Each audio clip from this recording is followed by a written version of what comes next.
you can clearly see injustice will take place. And what I think the American people get to witness is a party that has decided to make a mockery of the Constitution. These are leaders within the Senate who are abdicating their responsibility and their oath. If you were being selected as a juror for a case, and you essentially said you were planning to acquit, you would be excused. Right. And so it is important for us to recognize that these are essentially jurors. Yeah.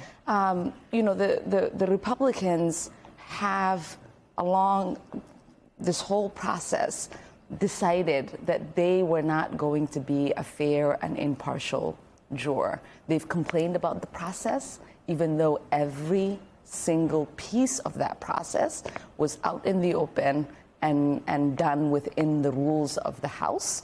And now you even have Mitch McConnell say that he is going to work with the defendant's lawyers. Can you imagine if jurors in a case said, well, I mean, we're just going to communicate with the defendant's lawyer and decide what the defense should be and how we should behave.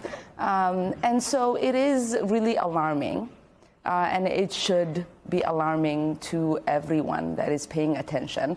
And I think it is the responsibility of the American people to hold these senators accountable, to make sure that they're having their voices heard, and to require that this process, this constitutional process, is carried out impartially. The Republican Party that constantly talks about the importance of the Constitution, and they are choosing party over the Constitution.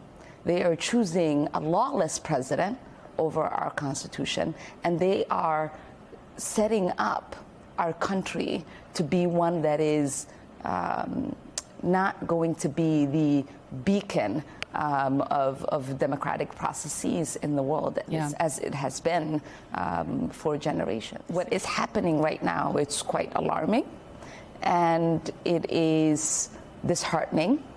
And for people like myself and Chaya Paul, as she held that Constitution, there are people around the world who look up to our country, who say, for processes to work, for democracy to exist, you have to look towards America. And I just want to make sure that the American people realize what this would mean for our standing in the world.